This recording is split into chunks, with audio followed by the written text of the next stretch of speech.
Ladies and gentlemen, welcome into an early look at my 12 college football playoff predictions, predicting every team that I think will be making the playoff for the 2025 college football season. We are in the summer. The transfer portal windows are closed. The rosters are known. Of course, nowadays there's always a lot of movement when it comes to the portal, and we did have a change in the format. It's still 12 teams this year, this upcoming year, but it is just the 12 teams ranked in a way in terms of who is the best. So, yes, there will be one team from all the Power Four conferences, the Power Four champions, but they do not have to have the auto buy. So it's a little bit different. There's also going to be one group of five team that is still in play, but we know that will likely be the number 12 overall seed. So that's how this goes. And I'm going to begin with number 12. It is Tulane out of the group of five. So it has to be one group of five team. I contemplated originally I was going to put UNLV. Then I said, well, maybe Boise State. It really seems like it's going to be possibly one of four teams. There's also a very trendy pick. A lot of people I see picking Navy. But I went with Tulane, even though they're losing their star running back, or they lost their star running back to Oregon, Hughes. They do return a young quarterback who's now entering his sophomore year. They've got a manageable schedule out of the American. The American certainly a little bit more down with the recent realignment, the poaches that they've suffered. I think Tulane has a decent shot. It's group of five. It's a little bit more of a crapshoot this year. Last year, you could foresee Boise State going on a run because of Genty and the hype that he had even in the preseason. Boise State's still going to be right there out of the Mountain West, UNLV out of the Mountain West, Tulane out of the American, and also possibly, again, Navy out of the American as well. That's kind of who I think it comes down to in terms of the four teams, and I think they will have the number 12 spot in terms of that. Moving on to number 11, I'm going with Kansas State. This would be the Big 12 champion. So yes, I am only going with one Big 12 team. It's hard to argue for anything more than one when you're talking about predictions and you compare the Big 12 conference with all the other conferences. I do have two ACC teams making it, but I mean, a lot of people will say, well, what about Arizona State? Certainly they're a team that made it last year. They're getting the most hype this year, at least from the offseason, with what they return. But I'm going to go with Kansas State, Avery Johnson. They've got a good QB running back nucleus there, both returning. And it's a crapshoot out of the Big 12. There's nothing much to say. I know Texas Tech is also receiving a ton of hype as well. It's really just flip a coin. Kansas is another team that you could say has a chance. They kind of had a letdown last year. I did predict them to make the playoff last year. Didn't go very well. But I will go ahead and say Kansas State, they're a team that you'll routinely see in terms of predictions for playoffs, although I think by far the most popular Big 12 champ prediction will be Arizona State. But I'm going to go with Kansas State in this one, and they're going to be at number 11. Yes, you could make the argument they could get the number 10 seed, the 8 seed, depending on if they only lose one game. Like if they're a one-loss Big 12 champ, they're going to be higher. But just based off of the nature of the conference, none of these teams recruit all that well. They all have very similar talent. So unless Kansas State wins a bunch of close games and gets very lucky, they're likely to be a multiple loss Big 12 champion, possibly a 3-loss Big 12 champion. If that's the case, then they will be a lower seed, possibly the number 11 seed. And number 10, it's going to be LSU. This is an SEC at large. This is the first at large we're going to be looking at. And for LSU, they're always going to have decently high-end talent. For Brian Kelly, though, this is it. I mean, this is a 12-team playoff. At some point, it's put up or shut up. Returning QB, Garrett Nussmeier, who is projected to possibly be a top 10 pick in the draft. They're always going to have elite talent. And so for LSU, I mean, when you're talking about the SEC, I don't have Ole Miss making it. Ole Miss could certainly take LSU's spot. Tennessee could certainly take LSU's spot. The SEC is extremely deep. We know that, but I did go with LSU as the number 10 seed just in terms. I mean, when you're talking about these SEC games, I mean, this is elite talent against elite talent, and it just comes down to the final plays and a lot of close games. So I'm going to be going with LSU to make it this year. I just feel like Brian Kelly has to make it this year, and you've got a returning QB. You have a very tough, I mean, LSU, they might be the first team to try and really argue, although last year you could say there were teams with 4 losses that were trying to argue, but they could be an 8-4 team trying to argue for the playoff. It's because they have a really tough non-conference game week 1 at Clemson. So we'll have to see. But I think they're probably going to go 9-3. If they go 9-3 with a week 1 loss, that means they only lose 2 SEC games. If they don't make the SEC championship, then they're likely going to be around 9 or a 10 in terms of overall seed. They could also go 9-4 if they somehow make the SEC championship and lose and still make it, because you could lose week 1 at Clemson. That's obviously a non-conference loss. So we'll see there. At number 9, I have Bama. So Alabama, another SEC at large. With Alabama, they're a mixed bag. I mean, with DeBoer, still, you look at their roster talent, top 2, top 3. FPI loves them just in terms of roster makeup. The SEC, it's a gauntlet. It's tough. But I think Bama, after just barely missing it with that terrible end of the season game against Oklahoma, then they lost to Michigan, but it was kind of a meaningless game. Milroe's gone. He's off to the NFL. I think a more pocket passer QB is going to service Bama a little bit better, and I think they're going to make it. Although, again, you're talking about these teams, A&M, Ole Miss, Tennessee, maybe even a Florida, possibly, and then you've also got LSU and Bama. They're all neck and neck. Also, South Carolina is another team you've got to look at possibly as a lower, maybe 10 or 11 seed. I don't have them in it here, but that's another one. But I did go with Alabama. I just think they've got too much roster talent to miss 2 12-team playoffs back-to-back. That's really what I would say about them. I mean, they could with DeBoer. This is not Nick Saban, but I'm going to go with Bama making it. At number 8, we've got Miami out of the ACC. So originally I was going to go with just one ACC team, but I decided to throw Miami in there. Miami last year, kind of a letdown with Cam Ward, how it ended up missing the 12-team playoff. It's tough in terms of the margin of error in the ACC, just because the conference is not very good. If you lose 2 games, it's going to be hard because you're going to be going up against 3-loss SEC teams, which with much better resumes. But I do think Miami this year will make it pretty solidly.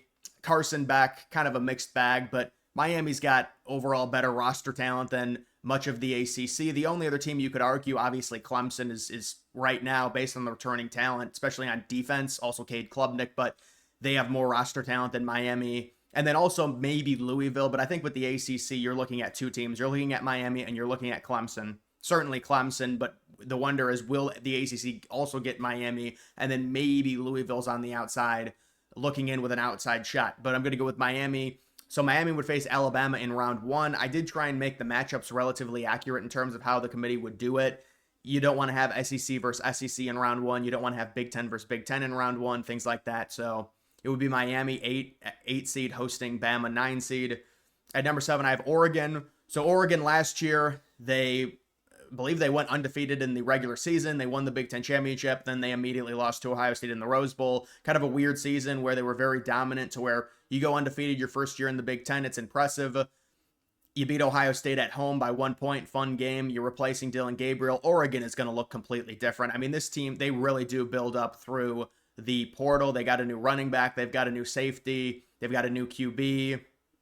So it's going to look a lot different for Oregon out of the Big Ten. And I think they're going to take a little bit of a step back this year. You're talking about a week 4 game on the road at Penn State, whiteout. That's going to be tough. You lose a game like that, you lose another one, you're a 2-loss team. Let's say you don't make the Big Ten championship. Maybe you could be the 5 or the 6. The 7 might be a little bit low if you're only a 2-loss Big Ten team, but you didn't make your conference championship. It's debatable. But I think Oregon, a little bit of a step back. They're not going to go undefeated in Big Ten play this year. I've got them at number 7. Moving on to number 6, it's Notre Dame, the independent. Notre Dame's got a pretty easy schedule, very manageable. And so for them, being an independent, no conference championship, they're not going to get that auto bye.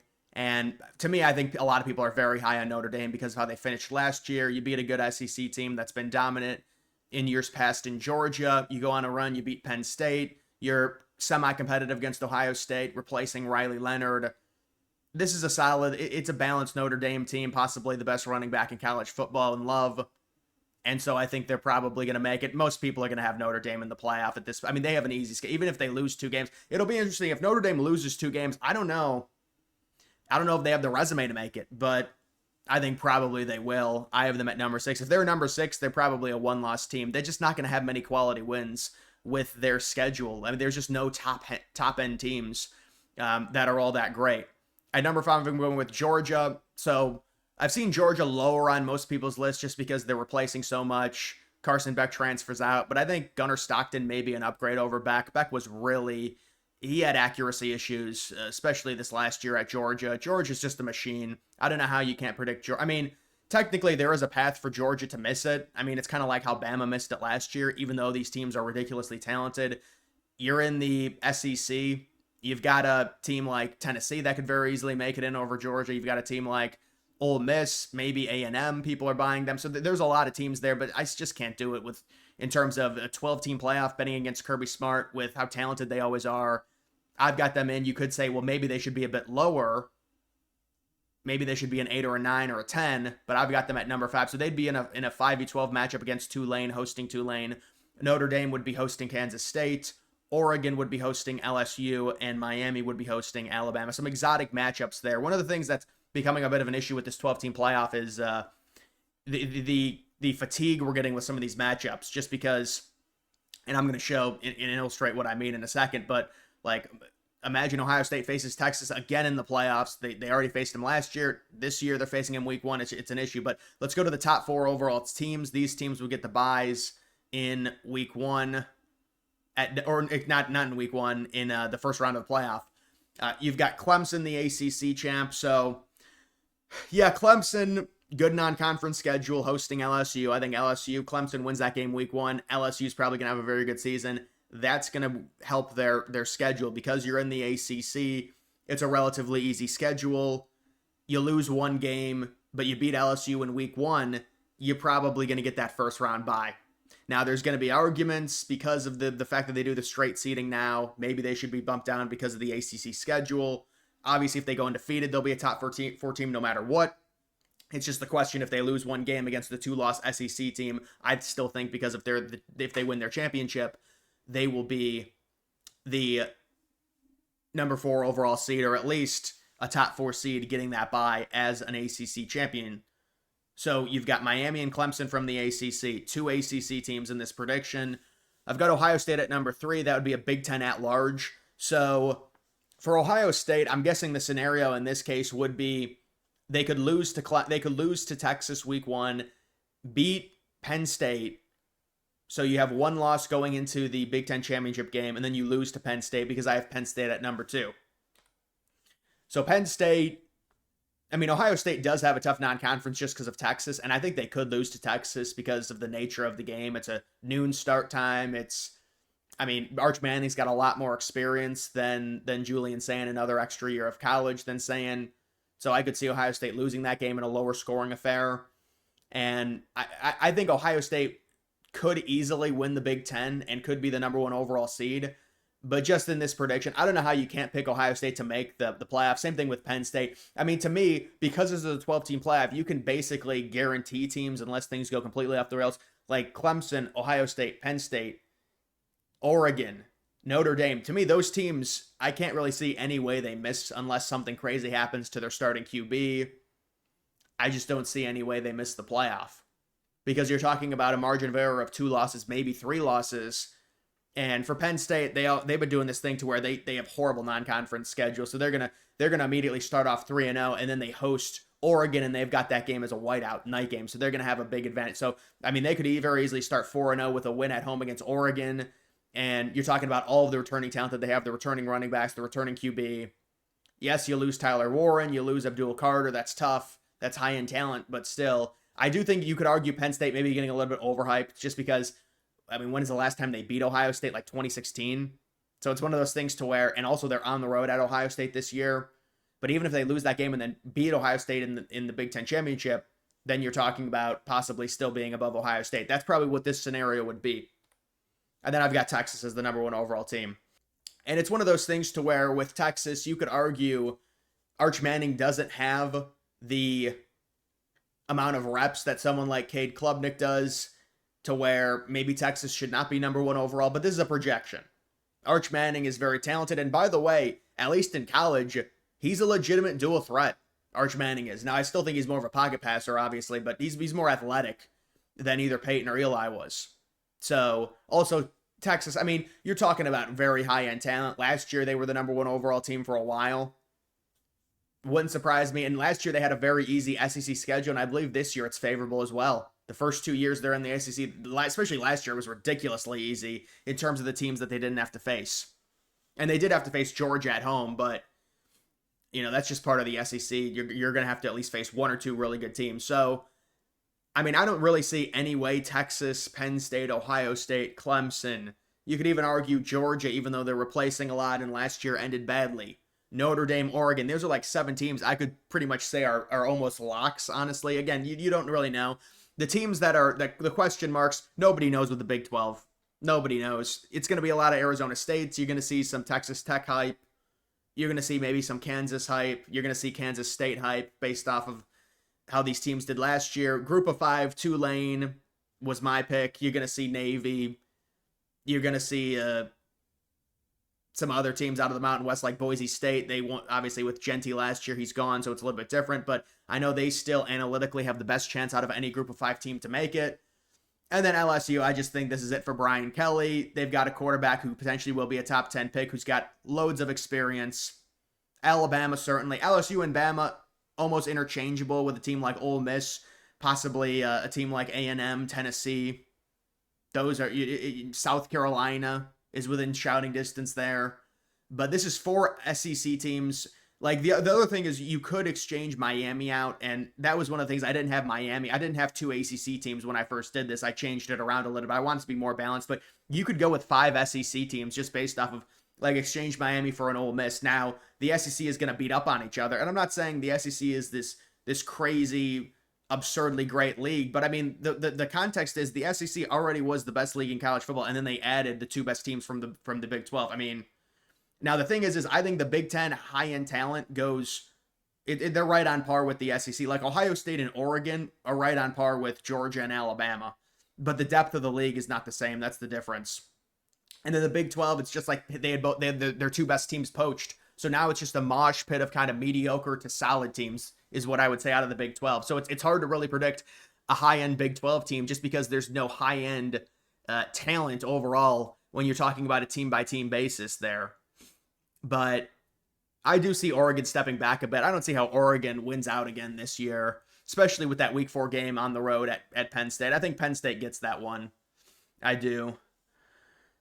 And Notre Dame, independent, I mean, it's hard to pick just because their schedule is so manageable. They don't really face any. I mean, A&M at home, I guess, would be the toughest game, I believe, on Notre Dame's schedule. It's like, yeah, they're replacing Riley Leonard, but it's very manageable. Notre Dame always has a solid team. Marcus Freeman, good defenses. Close to the season is ridiculously easy. 1-2 losses. You have 1 loss. I mean, I think you're probably at 5 or 6. You have 2 losses, you might miss it. But they'd probably still make it with 2 losses, I'm guessing. The problem for them is there's no championship game. So that would be my prediction right now. Yes, you could certainly argue there should only be 1 ACC team, Miami possibly not making it. I don't know how you can't pick Clemson right now. I mean, they've got 2 first-round pick defensive linemen. They've got a first-round type corner, Klubnik returning with like 3 years worth of experience. So I think that would be my predictions right now. But either way, guys, make sure you like the video down below. Also follow me on X. Link to that's always in the description.